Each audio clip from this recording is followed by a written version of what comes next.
Hey man, I'm gonna need your help more than usual. I just gotta delete Marincin tweets all morning. I saw that! That was really Marincin? That wasn't a hallucination? No man, he really did that. Now help me. Dude, I think you just gotta delete your whole Twitter. What, delete the whole thing? Like the app? It's the only way. But I can't delete all that? My mentions? How else am I gonna know that I'm fat and stupid? What, are you deleting your mirror too? Hi kids! Victorious puppies! This team is ruining my life! Why do I watch hockey? Stress relief! We can, and we will.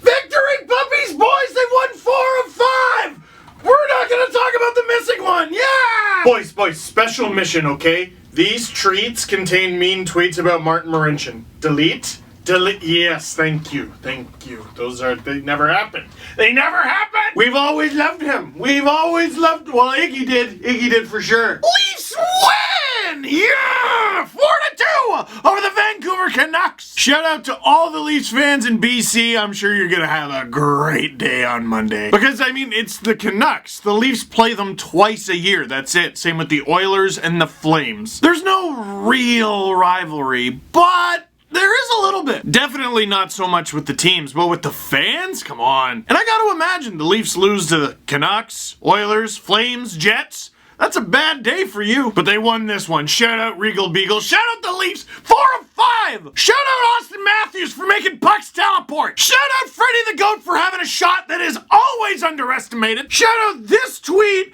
Believe that empty netter ties Hyman with Dave Keon for first in franchise history with 12. Shout out Freddie Anderson for being a Vezina candidate if you delete the whole first period. And shout out Martin Marincin. I am sorry.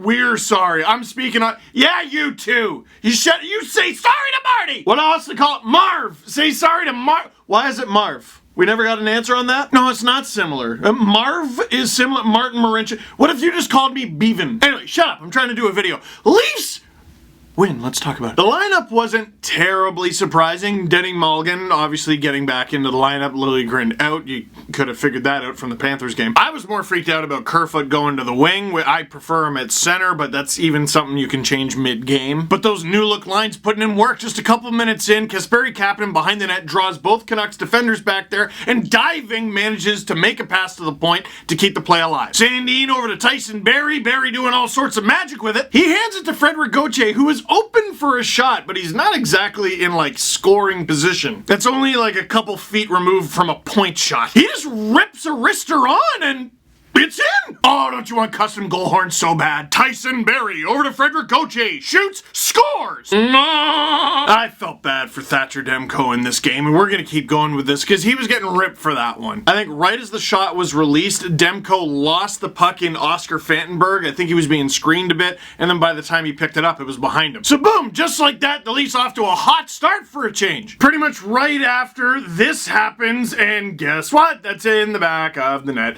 Tie game 1-1. Woo, woo, woo, woo, woo. So very, very fun! Both defensemen behind the net.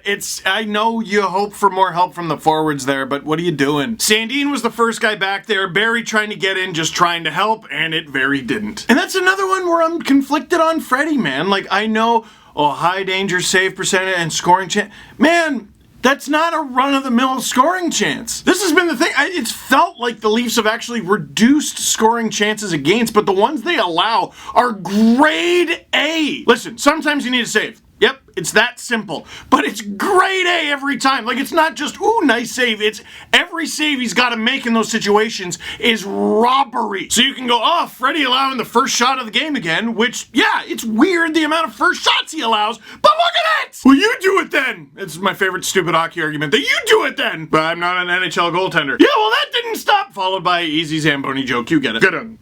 And get on with the rest of the video. All right, early momentum killed. That's no fun, but fine. You got to get back into it. Travis Dermott gives it to Austin Matthews at his own blue line. He's taking it up the wing. He's on a terrible angle. I wonder what he's gonna... What? What? This is the most underrated tweet of the night. Is Thatcher Demko a hologram? How dare you only have 50 likes on this? Just give me 51. Austin Matthews with a telepathic teleportation laser beam past Thatcher Demko. Everyone's going, no idea how that went in, and actually, I have a theory. Now, what's funny is on the replay, like, the shot is so fast and, like, kind of unexpected for the angle that it's on that it's difficult to see where it went in. So I'm caught somewhere between Thatcher Demko's gotta have that and Austin Matthews has 45 goals. Unfortunately, a couple minutes later, Alex Edler puts it on. It's skipping over basically everything, ends up on the stick of Tanner Pearson and in the back of the net. Another one where you go, girl, you need a save, but it bounced everywhere. Okay, am I doing it again? All I know is this: if Freddie bounces back out of this, which second and third period of the last two games have been pretty good, you're in so much trouble. Like, the Leafs have won 4 of 5, getting bounces like this, with goaltending like this, and a D-cord that is made out of just 3 children stacked onto each other's shoulders and a trench coat. You know, trying to sneak into the movies like the kids do these days, right? I think we're hyper-analyzing every move here. Again, it's the Barry-Sandin pairing, but I'm looking at that one and going, I would have liked the forwards to challenge the point a little bit more, but other than that, it was just a bunch of really unfortunate bounces leading right up to the goal mouth, and then it's up to chance. Like, Sandin's down on his knees and everything. Good on Tanner Pearson for finding it first. Give the goal scorer credit, man. And again with the Leafs, sheesh, like, tell me if you've heard this before. Carnival of a first period and a nice and quiet, peaceful second period. That's been how it's going lately, and I don't know, man, it's working for him. Travis Dermott took a penalty that I really didn't like against Elias Pettersson. He was in his kitchen all night. I'm surprised this was the only penalty that was called. Pettersson only drew 1 call all night. Could have been 3. It goes back to the argument that I make all the time. If you actually called every actual infraction against McDavid, Matthews, and Pettersson, the game would be 5 hours long. And it's tough because I'm caught in between call penalties when they're penalties and stop complaining about it. It's the NHL. They're never going to call enough penalties. They're never going to call all the ones they're supposed to, and it only gets worse in the playoffs. I've been yelling this at the Leafs for at least a month, and Pettersson seems like he's really bothered by it. And if they're only going to call it when it's super blatant, I guess you could say Dermott had a good night. However, he's in the box for this one, and he's a key part of the penalty kill, which is a problem because everyone's injured except for Kasperi Kapanen, who has just been the Energizer Bunny lately. He draws a hook, and the penalty is done. Well, the penalty kill is done. And on that note, I've been roasting the Leafs for a variety of reasons, and one of them has been the penalty kill. I thought it's been an extremely underrated problem for the Leafs. They were bottom 5, I think, or bottom 6 in the league for a while after the Hurricanes game. But the Leafs had to kill 3 penalties against the Tampa Bay Lightning, 1 against the Panthers, and 2 against the Canucks in this one. 6 for 6, killed them all. Leafs outshoot the Canucks 9-7 in the first, 10-7 in the second. Not a ton between them. Shots 19-4 after 2, and we head to the third period with a tied game. What will happen? And then to begin the third period, just what you'd expect, a sick pass connecting Martin Marincin with John Tavares. Oh wow, Martin Marincin hit John Tavares with a sick breakout pass? Perhaps I should have been more specific. JT, with a nice little move sort of around his own blue line, hits a streaking player who obviously sees room in front of him, and he's like, I'm going for it. That streaking albatross was Martin Marincin. I feel like I can't emphasize this enough. Martin Marincin turned this into a goal. He's only got John Tavares as the trailer, and the Canucks, they played it like they thought that's what was going to happen, that he was going to give it to John Tavares. Or even, I don't know what the Canucks thought was going on, because they definitely didn't behave like they thought Marincin was about to shoot that. Much less ring the thing off the bar, swoop in, and get his own rebound. You talk about moments that can build momentum for the rest of the season. That wasn't just Martin Marincin scoring a goal. That was Marincin scoring a sick goal. A sick goal. It was almost better for him to score it the way he did than completely ringing it off the bar and in. Even the volume of they don't think anything is about to happen. They're like, why is he doing that? It's like he rang it off the post just to get everybody's attention, and then banging it in was the exclamation mark. And if you're a little embarrassed, a little ashamed because you didn't think that was going in, look at Martin Marincin's face right. Look at Tyson Barrie. Going back just a split second, look at Willie. Oh my God, I love this team. I changed my mind. Never mind the yelling. I'm not mad anymore. Martin Marincin, unbelievable. That was unbelievable. You know what's funny? I was watching this game, and you know, I always think about things to say, and the guy I was thinking of is Mitch Marner. And he's starting to get into this habit that he does sometimes where all he does is pass. Like, all he does is pass.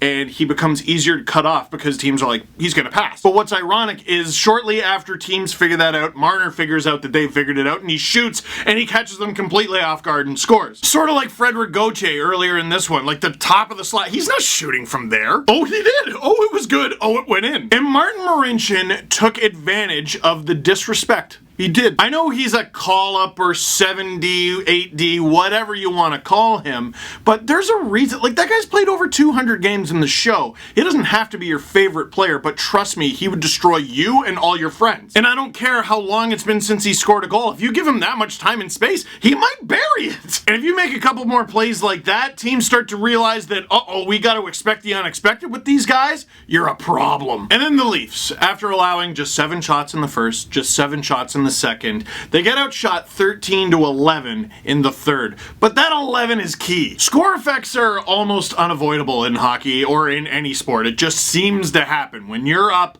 the team that's down attacks. Even if you're up like 6-1, it's far more likely that the game is going to end 6-3 than 8-1. So even though the Canucks applied far more pressure in the third period, honestly, I thought the Leafs had the better chances. Kapanen getting robbed by Demko, that was a good one. Tyler Myers getting hurt by a block shot. I think that was from Calle Rosen. There was one save, though, with about 4.5 minutes to go. Point blast from the Canucks. Freddie stops it with his pad.